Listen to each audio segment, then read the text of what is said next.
जूही, क्या हुआ तुम्हें? इतनी चिड़चिड़ी और उखड़ी उखड़ी क्यों लग रही हो? जो इंसान 4 दिन से सोया नहीं हो ना, उसका बर्ताव ऐसे ही होगा ना। सोती क्यों नहीं? मैंने कहा था ना तुमसे, वो सिर्फ और सिर्फ सपने हैं, उनका कोई मतलब नहीं है। श्रुति, सिर्फ सपना नहीं है वो।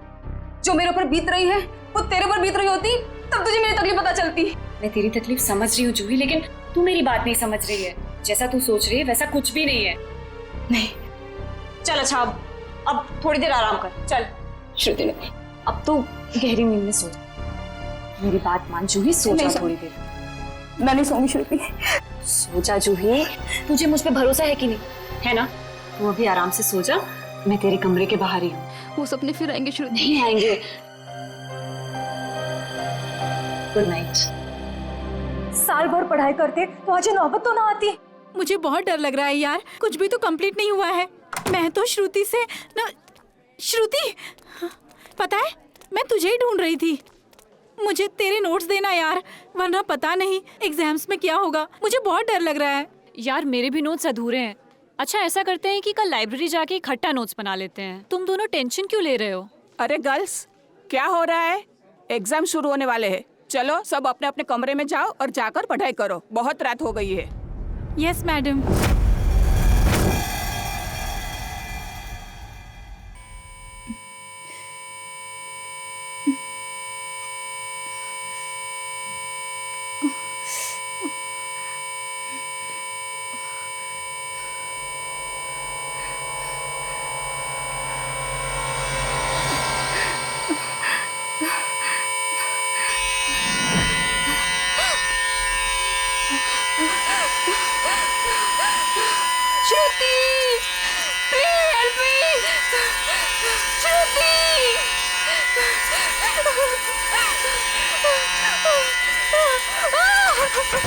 ये दरवाजा क्यों बंद है? श्रुति, ये लाइट क्यों नहीं जल रही है?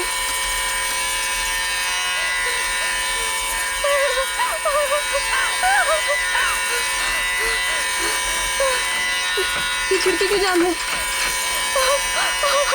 बंद करो ये आवाज, मेरे कान के पट्टे फट जाएंगे।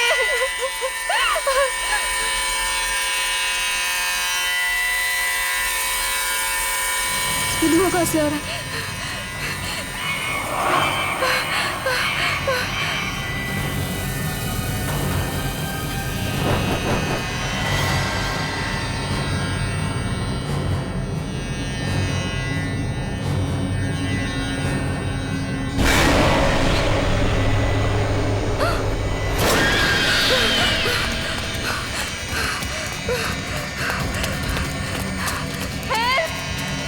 कोई बचाओ मुझे। हेल्प! कोई है? बचाओ! Please help me! कोई है? कोई बचाओ मुझे!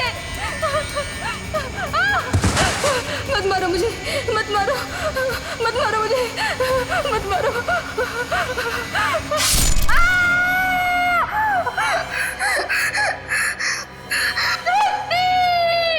ओह नो, ये तो जूही की चीख है। लगता है उसने वही पुराना सपना देखा है।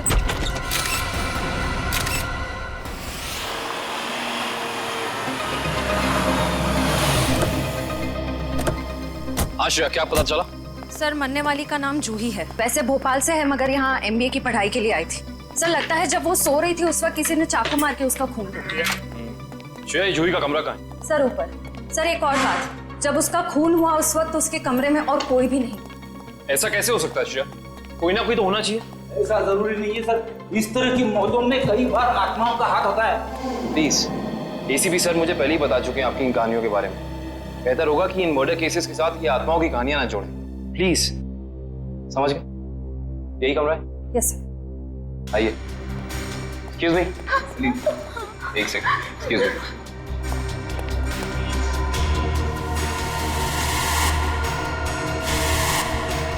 हमला भी शायद जूही की नींद में ही हुआ। बेचारी को अपने आप को बचाने का मौका भी नहीं मिला होगा। एक्सक्यूज मी, यहाँ पे सबसे पहले जूही की मौत का पता किसको चला? सर, सबको एक साथ ही पता चला था। हम यहाँ कॉरिडोर में थे, अचानक से जूही के कमरे से चीखने की आवाज आई। और अंदर आके देखा तो जूही की जान जा चुकी थी। उस समय कमरे में जूही के साथ और कौन था? सर उस वक्त जूही के साथ कोई नहीं था। देखिए आप लोग दोबारा याद करने की कोशिश कीजिए, हो सकता है कोई ऐसा जो उस वक्त भाग निकला हो। सर भागने का तो सवाल ही नहीं उठता, क्योंकि डोर बाहर से बंद था और वो अंदर से। खूनी भागेगा भी तो कहाँ से भागेगा? एक मिनट, ये दरवाजा बाहर से बंद था क्यों? सर कई दिनों से जूही सो नहीं पा रही थी, अचानक नींद से जाग जाती थी और भागकर अपने कमरे से बाहर आ जाती थी। आज भी कुछ ऐसे ही हुआ, वो सो नहीं पा रही थी, मैंने उसको सुलाया और मैं बाहर आ गई और दरवाजा बाहर से बंद कर दिया। लेकिन इसे नींद क्यों नहीं आ रही थी? सर कई दिनों से उसे डरावने सपने आ रहे थे। उसे ऐसा महसूस हो रहा था कि उसका सपनों में कोई खून करना चाह रहा है, उसकी कोई जान लेना चाह रहा है। हमें क्या पता था कि उसका सच में खून हो जाएगा। डरावने सपने? मैं कह रहा था ना, ये कोई आत्मा का ही चक्कर है।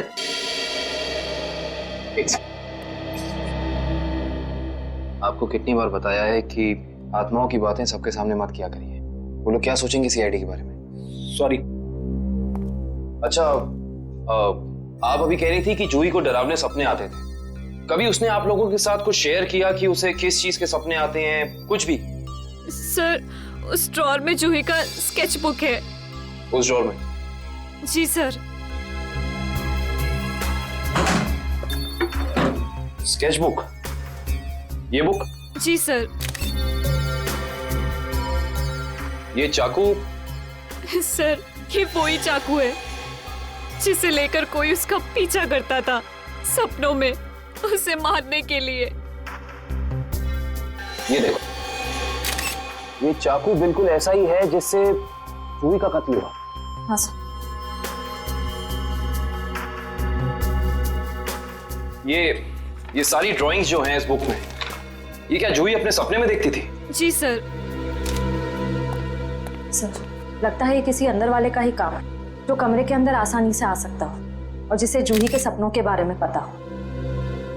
क्या तुम्हारे अलावा और कोई ये स्केचबुक के बारे में जानता था? कोई नहीं। खूनी अगर इस दरवाजे से अंदर नहीं आया तो फिर इस कमरे में आया कहां से?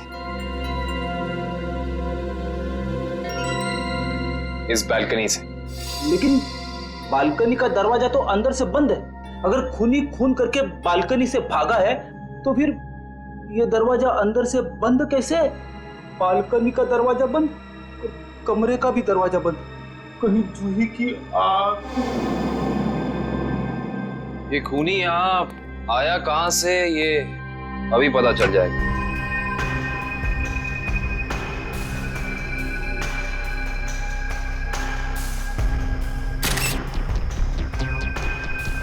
ये देखो, जूते के निशान। हो ना हो खूनी इसी बालकनी से चढ़कर आया। लेकिन बालकनी का दरवाजा तो अंदर से बंद था, तो फिर खूनी यहाँ ऊपर चढ़ के कमरे के अंदर आया कैसे होगा? ये भी पता चल जाएगा फ्रेडी जी, बस एक बार जूही के मौत के कारण पता चल जाए। कुछ तो होगा यहाँ, कोई सबूत कुछ तो होगा। इधर देखो, ये पाइप, इसी वाटर पाइप से चढ़कर खूनी इस बालकनी तक आया है। यहाँ के वॉचमैन से मिलना पड़ेगा। माफ कर दिए साहब, गलती हो गई। इसे गलती कहते हो तुम? एक इंसान गर्ल्स हॉस्टल की बालकनी में चढ़ जाता है, अंदर कमरे में जाके खून कर देता है, और तुम्हें कुछ पता भी नहीं चला। बस साहब 15 मिनट के लिए मेरी आंख लग गई थी। मैं सपने में भी ऐसा नहीं सोच सकता था कि उस दौरान ऐसा कुछ हो जाएगा। तुम्हारी 15 मिनट की लापरवाही की वजह से एक लड़की की जान चली गई, उसकी जिंदगी लौटा सकते हो तुम?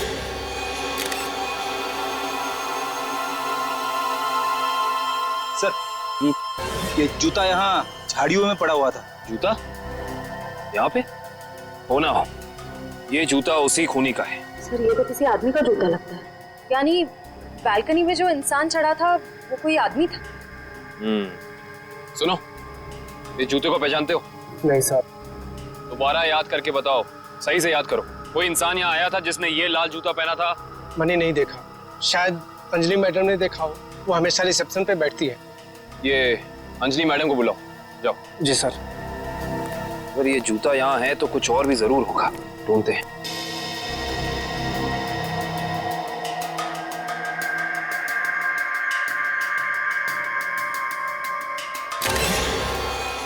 इस तरफ ये जूतों के निशान। एक जूते का निशान थोड़ा गाढ़ा है और दूसरे का हल्का। ये वाला गाढ़ा है। इसका तो एक ही मतलब है, ये जूता जिसका भी है वो इंसान लंगड़ा के चल रहा था। वो लंगड़ा के इसलिए चल रहा था क्योंकि जब वहां बैल्कनी से वो नीचे आया उसे चोट लग गई, फिर वो यहां से भागा और यहाँ पे जूता रह गया। हाँ साहब, मैं ही अंजलि हूँ। आपने मुझे बुलाया? जी अंजलि जी, हमें आपसे कुछ सवाल पूछने थे। जी। अंजलि जी, आपने इस लाल जूते को देखा? मेरा कहने का मतलब है किसी इंसान को इसको पहनकर यहाँ आते हुए देखा, लंगड़ाते हुए? हाँ साहब, मैंने देखा था। मनीष लंगड़ाते हुए जा रहा था। मनीष? ये मनीष कौन है? जूही का दोस्त है। अंजलि जी, जब वो यहाँ आया, ये गर्ल्स हॉस्टल है राइट, आपने उसको रोका नहीं? मैंने उसे रोका पर वो रुका ही नहीं। और क्या? मनीष अक्सर जूही से मिलने हॉस्टल आया करता था, पर कुछ दिनों से उन दोनों के बीच में अनबन चल रही थी। किस बात को लेकर अनबन चल रही थी? मुझे उस बारे में कुछ पता नहीं। कोई बात नहीं, अब तो इस बारे में हम मनीष से ही पूछ लेंगे।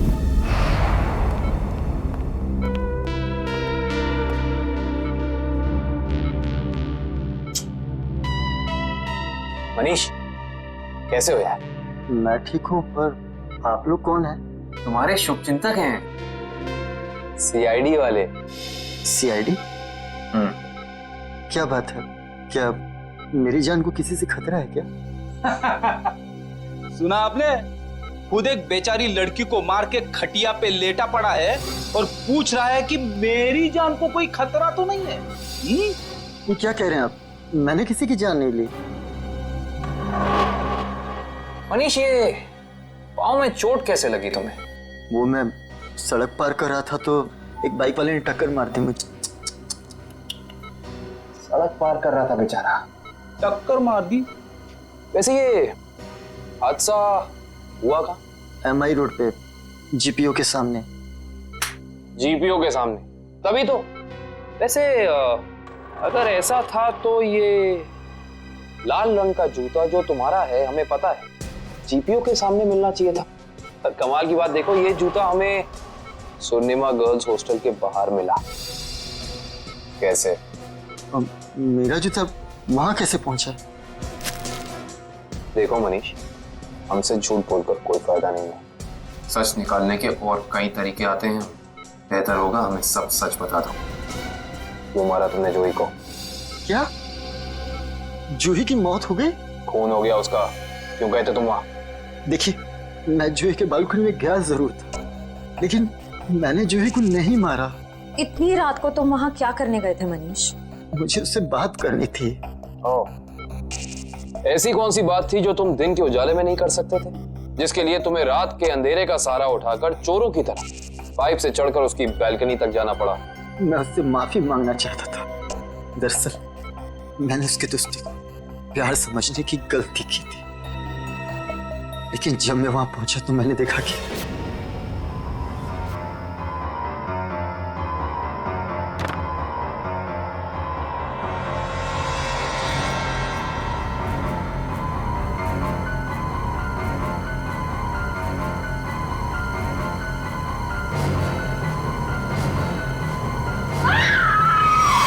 शर्म आनी चाहिए तुम्हें मनीष।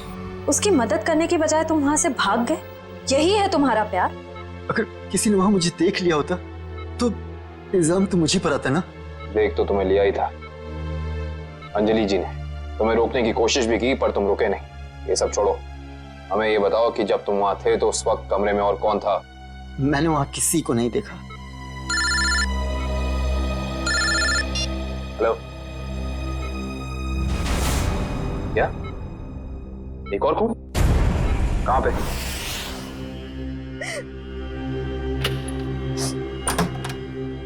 आप कौन? हम लोग सीआईडी से। आइए।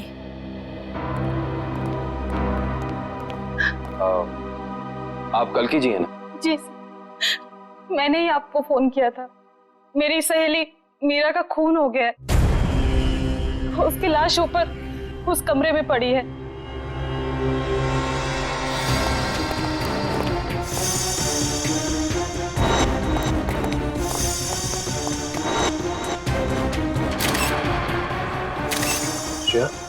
ये चाकू तो बिल्कुल वैसा ही लग रहा है जैसा जूही की मौत में यूज हुआ था। हाँ सर, लगता है किसी सीरियल किलर का काम है। सीरियल किलर का भी हो सकता है और किसी ऐसे इंसान का भी जो दोनों जूही और मीरा को जानता है। मतलब दो खून हूबहू एक ही तरीके से।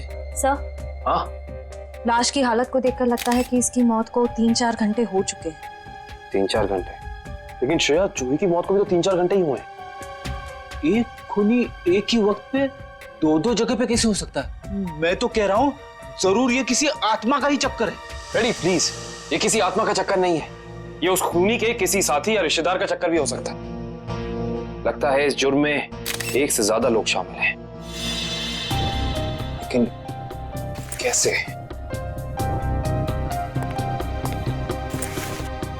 कैसे हो सकता है? इस कमरे की सारी खिड़कियां, सारे दरवाजे अंदर से बंद हैं। और यहाँ पे कोई बालकनी भी नहीं है उस हॉस्टल की तरफ। तो फिर वो खूनी इस कमरे में आया कैसे? इस कमरे की तलाशी लो, कोई ना कोई सुराग जरूर मिलेगा। श्रेया, इसकी फोटो एल्बम और फोन डायरीज चेक करो, हो सकता है जूही और मीरा के बीच में कोई ना कोई कनेक्शन मिल जाए हमें। सर, रेडी, एम्बुलेंस को फोन करो बॉडी ले जाने के लिए। मुझे नीचे इसकी दोस्त से कुछ सवाल पूछने हैं।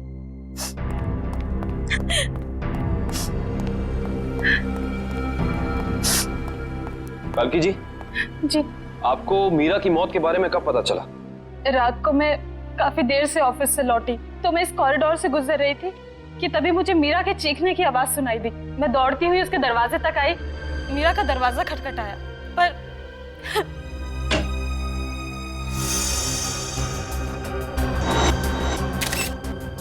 फिर क्या हुआ? मेरा मतलब जब आप यहाँ आई तो ये दरवाजा खुला था कि बंद था? दरवाजा बंद था तो मुझे वॉचमैन को बुला के दरवाजा खुलवाना पड़ा। कल्कि जी, जब आप यहाँ पे आई तो आपको यहाँ इस घर में कोई भी निकलते हुए यहाँ से दिखा, भागते हुए दिखा? नहीं।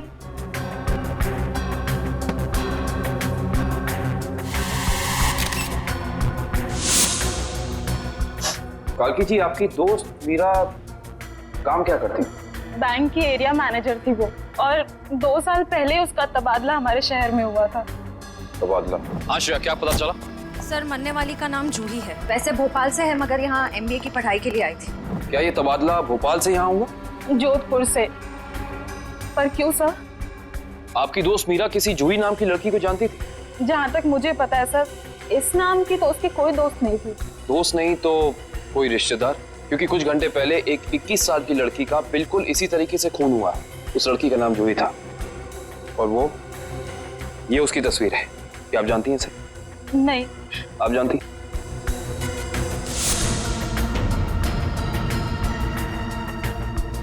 ये क्या हो रहा है हमारे शहर में? आम आदमी तो बिल्कुल भी सुरक्षित नहीं है। कल्कि जी, आपको किसी पे शक है? I mean, आपकी दोस्त मीरा की किसी से कोई दुश्मनी, कोई अनबन? उसका कोई दुश्मन नहीं था सर। मीरा तो बहुत ही सुलझी हुई लड़की थी।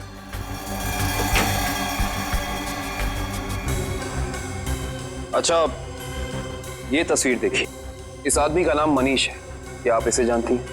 नहीं सर। सर, आशा, मैंने मीरा के सारी डायरीज, सारे एल्बम्स चेक किए। मीरा और जूही के बीच कोई कनेक्शन नहीं है, कोई संबंध नहीं है। कोई ना कोई संबंध तो जरूर है, वरना ये खूनी सिर्फ इन्हीं दोनों लड़कियों को निशाना क्यों बनाएगा? कुछ तो है जो हमें समझ नहीं आ रहा है। कल्कि जी, क्या कुछ दिनों से मीरा किसी बात को लेकर परेशान थी? हाँ सर, कुछ दिनों से उसे डरावने सपने आ रहे थे। डरावने सपने? मीरा को भी डरावने सपने आ रहे थे? हाँ सर, बस कहती रहती थी कि उसका कोई खून करना चाहता है।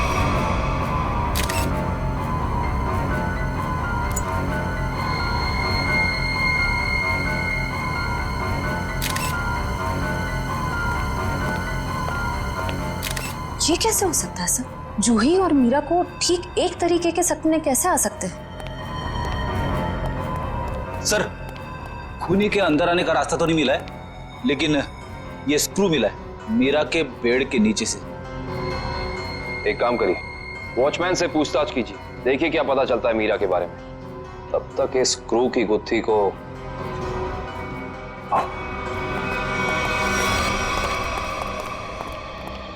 करण, फ्रेडी को ये स्क्रू कहाँ मिला था? सर वहाँ उधर। इधर? ये स्क्रू हाँ आया कैसे होगा? हाँ ले आओ, संभाल के। इश्ता, श्रेया।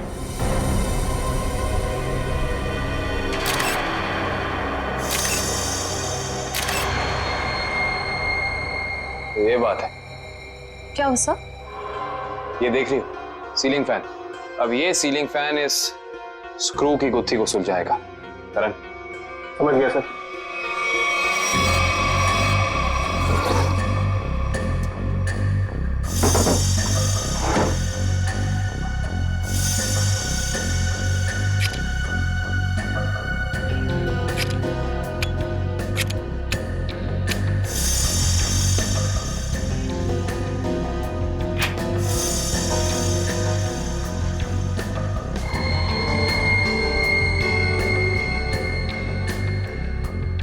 फैन को उल्टा करो।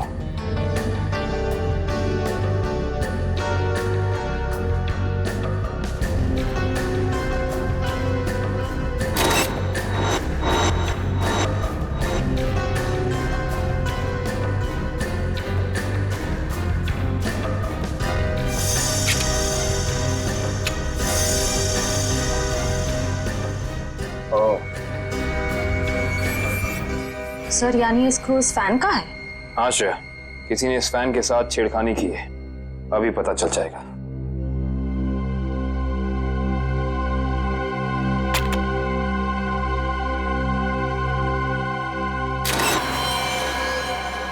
ओह माय गॉड, तो ये बात है, मतलब चाकू इसके अंदर था।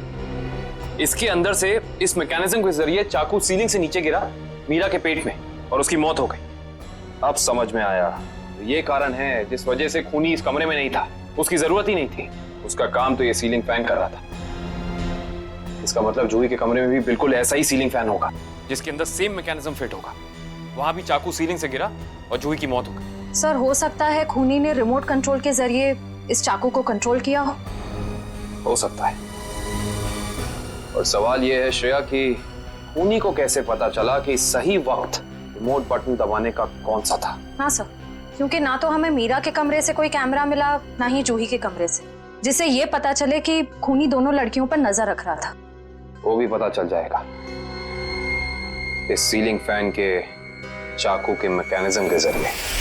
क्या ये मीरा और जूही, इन दोनों के बीच में कोई ना कोई संबंध तो जरूर है, कोई ना कोई संबंध तो जरूर है। मगर सर दूर दूर तक इन दोनों के बीच कोई संबंध नजर तो नहीं आ रहा। इन दोनों के उम्र में बहुत फर्क है, उनके रहन सहन, तौर तरीके, ये जूही का कॉलेज और मीरा के काम करने की जगह, आपस में कहीं भी कोई तालमेल नहीं है सर। हाँ सर, वो फैन और चाकू का मैकेनिज्म रेडी है। चलो देखते हैं।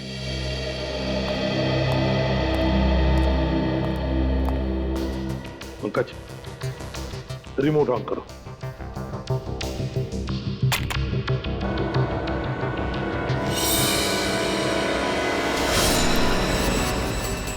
मतलब जैसे ही रिमोट का बटन दब गया, इस फैन के मैकेनिज्म के अंदर जो इंफ्रारेड लाइट थी वो ऑन हो गई, लॉक खुल गया और उसकी वजह से ट्रिगर ऑन हो गया। ट्रिगर ऑन होने से इसके अंदर जो छुपा के रखा था चाकू, वो सीधा नीचे गिर गया, सीधे उसके शरीर के अंदर जो फैन के नीचे सोया हुआ था। मगर दया, एक बात है, ऐसे मैकेनिज्म की जो रिमोट होते हैं, वो रिमोट ज्यादातर 50 मीटर की दूरी के अंदर ही काम कर सकते हैं। तो फिर जरूर जहां पर मीरा और जूही रहती थी उसके आसपास ही ये आदमी खड़ा था। जिसने भी ये किया है वो 50 मीटर की दूरी के अंदर ही खड़ा था। वहां से उसने रिमोट चलाया और खून कर दिया मीरा और जूही का। और फिर वो सपने, वो एक जैसे सपने जो मीरा और जूही दोनों की नींद में आते थे, ऐसे सपने तो जानबूझकर ही डाले जा सकते हैं, प्लान करके डाले जा सकते हैं, मगर उसके लिए जरूर कोई तो ट्रिगर होना चाहिए। सर, हाँ, जूही के कमरे में लगे पंखे में भी ठीक ऐसा ही मैकेनिज्म मिला है। और तो और जूही और मीरा दोनों के कमरों में 1 हफ्ते पहले इलेक्ट्रिकल वायरिंग का कुछ काम हुआ था। जूही और मीरा दोनों के घर में, दोनों के कमरों में एक हफ्ते पहले इलेक्ट्रिकल वायरिंग हुई थी। कहीं ऐसा तो नहीं कि वही इलेक्ट्रीशियन है जिसने दोनों के घरों में इलेक्ट्रिकल का काम कर दिया और फिर खून भी उसी ने किया? पता लगाना पड़ेगा इस इलेक्ट्रीशियन के बारे में।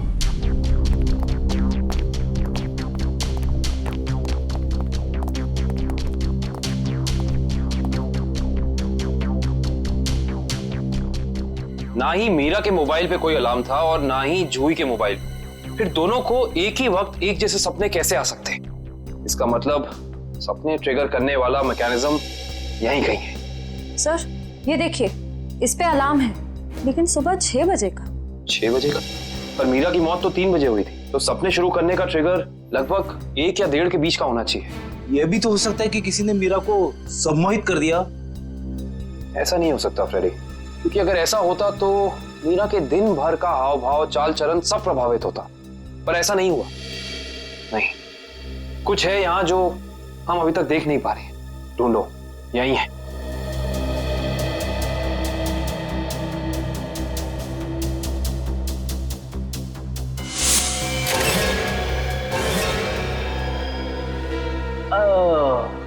ये देखो, टीवी के पीछे ये बॉक्स लगा हुआ था। बॉक्स? कहीं ये ट्रिगर मैकेनिज्म इस बक्से के अंदर तो नहीं फिक्स किया हुआ है?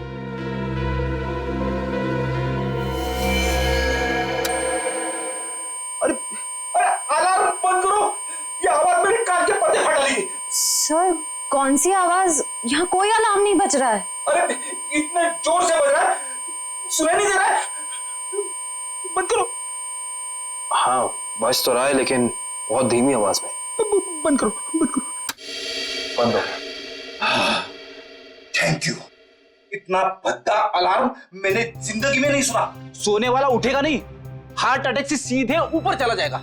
मगर सर, अलार्म की आवाज सिर्फ आपको कैसे सुनाई दी? हो सकता है श्रेया, क्योंकि ये लो फ्रीक्वेंसी अलार्म है। श्रेया, ये सिर्फ उन लोगों को सुनाई देता है जिनकी साउंड टॉलरेंस और सुनने की शक्ति इसकी ध्वनि से मेल खाती हो। यानी फ्रेडी सर की तरह जूही और मीरा भी इस अलार्म की आवाज को सुन सकती थी। वो ये बात नहीं जानता था। उसने इस ध्वनि का इस्तेमाल सिर्फ उनके दिमाग को कंडीशन करने के लिए किया, ट्यून करने के लिए, ताकि उन्हें वो डरावने सपने दिखा सके। लेकिन डरावने सपनों का कोई संबंध ही नहीं था इस मौत से।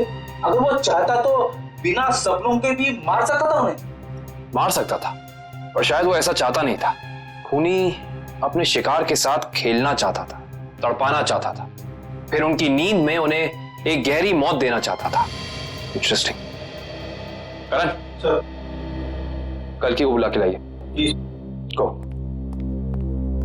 ये देखो।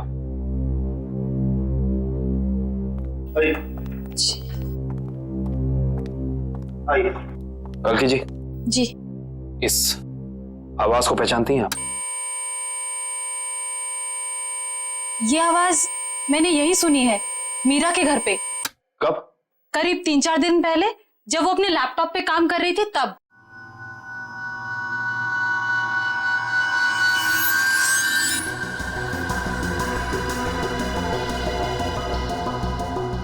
आपको मीरा के लैपटॉप का पासवर्ड पता है? नहीं सर। हमें कंप्यूटर एक्सपर्ट से इसका पासवर्ड ब्रेक कराना होगा, लेकिन मुझे लगता है कि हमारे सारे सवालों के जवाब इसी लैपटॉप के अंदर है, इसके अंदर।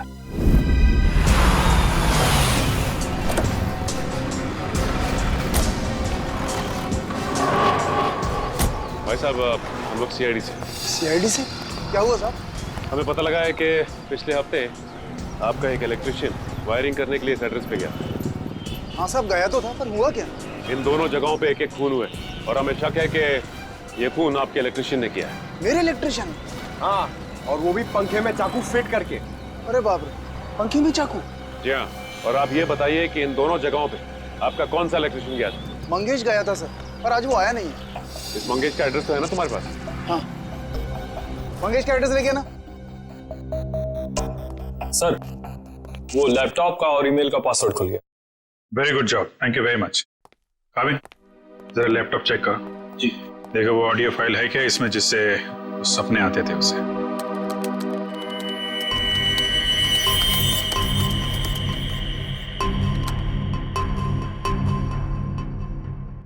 सर, इस कंप्यूटर में कोई ऑडियो फाइल नहीं है। हाँ लेकिन मीरा के ईमेल अकाउंट में एक वीडियो फाइल दिख रही है। Video file? खोलो खोलो इसे जरा।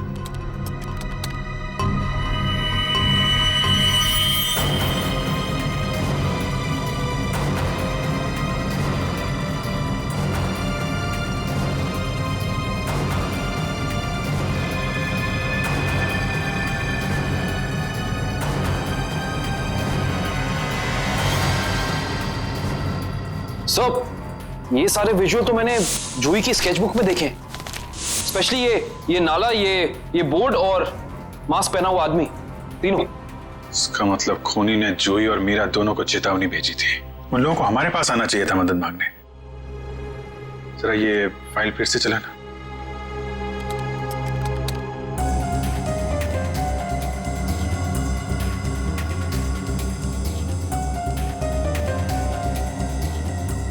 Pause pause pause. Banjara road जो शहर के पश्चिमी हिस्से में है ना? Yes sir. मतलब जो कुछ हुआ है बंजारा रोड पे ही हुआ है। क्या? ठीक है, ओके। सर, उस इलेक्ट्रिशियन मंगेश का जो पता मिला था वो नकली है सर। कोई बात नहीं, स्केच बनवाओ उसका और अपने डेटाबेस में चेक करो। बंजारा रोड, वहां जाके देखना पड़ेगा। सब लोग बाहर ध्यान रखना।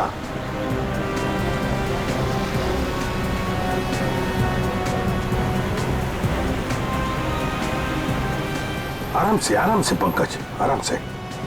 एक मिनट।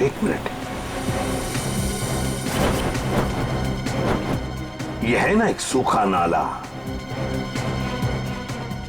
नाला है और वो रहा पेड़। सूखा नाला और उसमें वो पेड़। जरा आगे चलकर देखते हैं।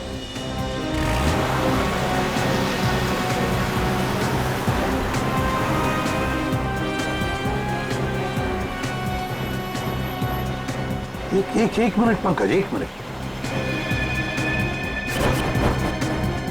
बंजारा रोड मतलब हम सही रास्ते पे हैं। सर वो देखिए, वो पुराना घर जो हमें वीडियो में दिखा था। चलो आगे देखते हैं। अगर खूनी इस जगह का वीडियो बना के मीरा और जूही को भेज क्यों रहा था? हाँ, शायद उन दोनों को अपने अतीत का याद दिलाने के लिए। मगर सर, मैंने पता किया सर, इस बंजारा रोड पे आज तक एक क्राइम नहीं हुआ है। यहाँ तक कि पुलिस ने एक चालान तक नहीं काटा है। सर, पूरी बिल्डिंग। हाँ, वो क्या, रॉयल मून होटल। ले लो अंदर।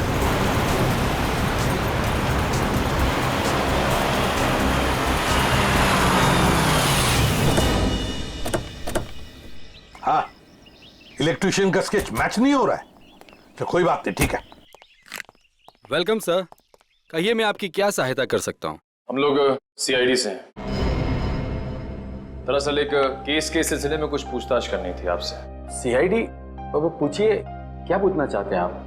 जरा बताइए, कुछ दिन पहले क्या आपके होटल के बाहर कोई किसी तरह की वीडियो शूटिंग कर रहा था? शूटिंग? नहीं सर, हमारी होटल के बाहर शूटिंग या फोटोग्राफी की अनुमति नहीं है।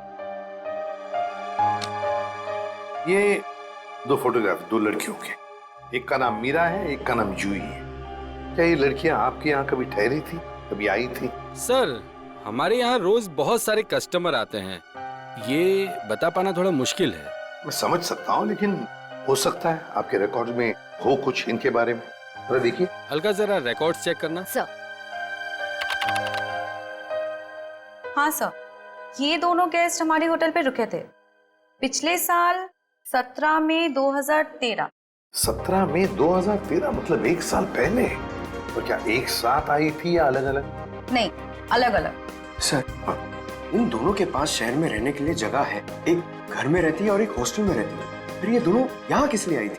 कोई तो वजह होगी ना पंकज, कोई तो वजह होगी। क्या आपका रिकॉर्ड देख सकता हूँ 17 मई 2013 का?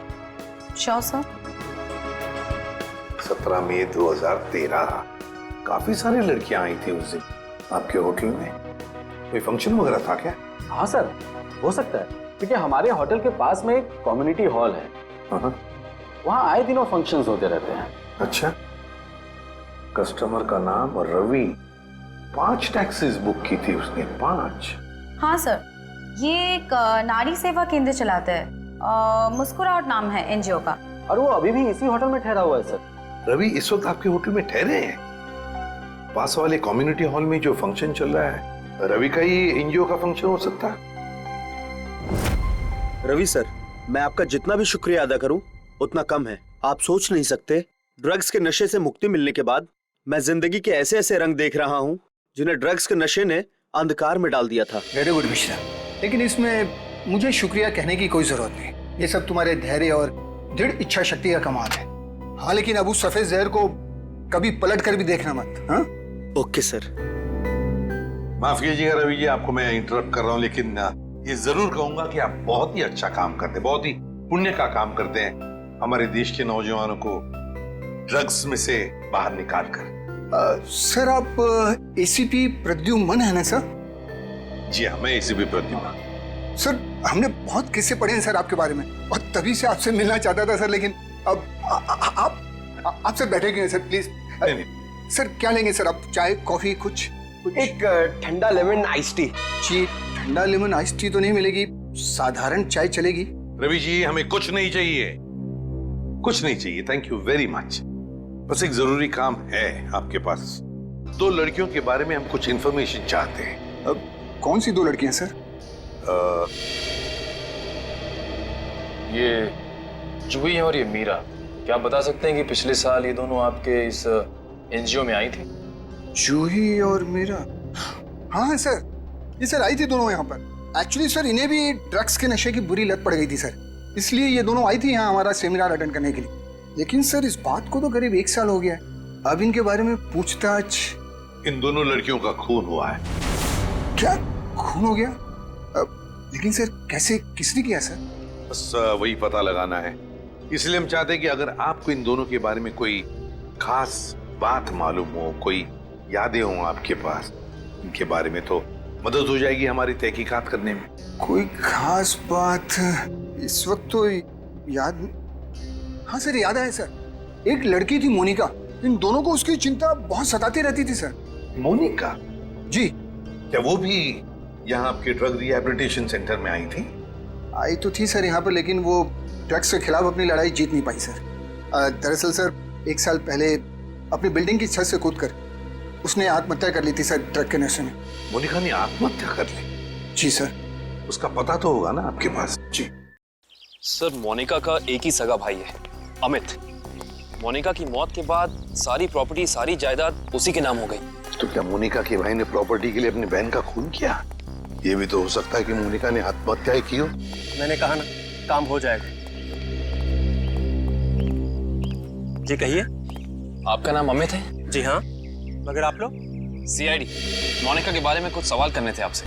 ओह, 1 साल हो गए मेरी बहन को मरे हुए, लेकिन अब भी कोई ना कोई आकर मेरे पुराने जख्म को लेता रहता है। पूछिए, क्या पूछना है आपको? देखिए अमित जी, हम आपका दुख समझ सकते हैं, मगर क्या करें, 2 खून हुए, इसलिए आपकी बहन के बारे में कुछ सवाल करने आए हम लोग। 2 खून? मगर किसके? जूही और मीरा का। ये दोनों आपकी बहन मोनिका के दोस्त थे ना? हाँ, बदकिस्मती से ये मेरी बहन के दोस्त। बदकिस्मती से? क्यों? वैसे तो मीरा और जूही तुम्हारी बहन की बहुत फिक्र करते थे। अगर सच में उन्हें मेरी बहन की फिक्र होती तो वो फिर से उसे ड्रग्स की खाई में ना धकेलते। क्या वो दोनों फिर से मोनिका को ड्रग्स की लत लगाना चाहते थे? हालांकि वो दोनों खुद ड्रग्स से छुटकारा पाना चाहते थे। मुझे नहीं पता कि वो आदत से छुटकारा पाने आए थे या दोबारा ड्रग एडिक्ट्स को बढ़ावा देने, लेकिन इस काम में एक और भी था उनके साथ। हाँ, विशाल। विशाल? ये विशाल कौन? विशाल जूही और मीरा को ड्रग्स देता था और ये बात मोनिका जान गई थी, लेकिन जब लोगों को पता चला कि मोनिका को उनका राज पता है तो उन्होंने उसे फंसाने के लिए उसके बैग में ड्रग्स डाल दी। वो पकड़ी गई, उसके ऊपर पुलिस केस भी हुआ। वो ये सदमा बर्दाश्त नहीं कर सकी और उसने आत्महत्या कर ली। सर, कोई तो है जो मोनिका की मौत का बदला ले रहा है। जूही और मीरा पहले ही मर चुकी हैं। अब अगला नंबर शायद विशाल का। अमित, कल रात तुम कहाँ थे? आप मुझ पे शक कर रहे हैं? क्या करें, शक करने की आदत जो है हमें। और फिर तुम तो अपनी बहन के सबसे करीबी हो ना। मुझसे ज्यादा करीबी तो उसका मंगेतर था, रणविजय। दोनों ने जन्मों जन्मों तक साथ रहने की कस्में खा रखी थी। रणविजय? ये रणविजय यही है ना? हाँ यही तो है वो, लेकिन रणविजय का स्केच आपके पास कैसे? हो सकता है मीरा, जूही और मोनिका की मौत का राज रणविजय जानता हो। Thank you Ranvijay. सब हो रहा विशाल का घर। विशाल की जान को खतरा हो सकता है।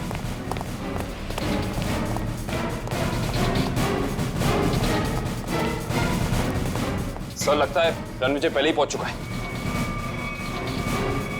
विशाल ठीक तो हो ना? सर जान बचा के भागो सर।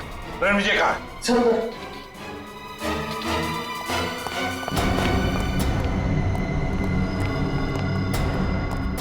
यहाँ तो कोई भी नहीं है। सर शायद यहाँ से भागा होगा।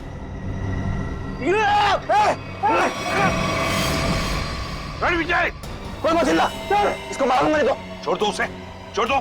देखिए वैसे तो मुझे सीआईडी वालों से काफी लगाव है, पर अगर सीआईडी ने मेरे साथ कोई होशियारी की ना तो ये बात मुझे अच्छी नहीं लगेगी। चाकू नीचे फेंक दो, फेंक दो चाकू। डरो मत, कुछ नहीं करूंगा तुम्हारे इस मोटू ऑफिसर को। मोटू मत बोल, टाइटिंग कर रहा हूं आजकल। देखो मुझे अपना काम करने दो। बेवकूफी मत करो, नहीं बच पाओगे तुम। अरे बचना किसको है, एक बार मैं इस विशाल को मार दूं, भले मुझे फांसी हो जाए, फिर मुझे मंजूर है। देखो रणविजय, ये सब करने से क्या मोनिका वापस आएगी? भले ही वापस ना, लेकिन मेरे बदले की आग तो पूरी होगी। इन तीनों ने रातों की नींद उड़ा दी थी मोनिका की, इसलिए मैं भी इनके साथ वही कर रहा हूं। इन्हें तड़पा तड़पा कर मारूंगा मैं। देखो रणविजय, मोनिका के साथ जो कुछ भी हुआ ठीक नहीं हुआ।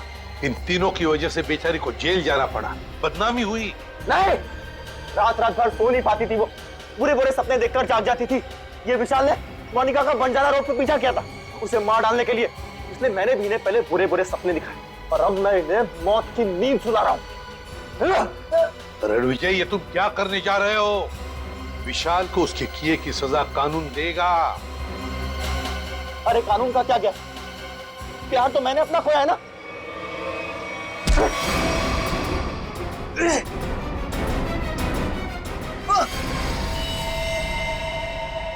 रणविजय, विशाल को तो उसके किए की सजा मिलेगी ही मिलेगी, मगर तुमने बदले की आग में दो खून किए, दो। तुम्हें तो शायद फांसी ही होगी, फांसी।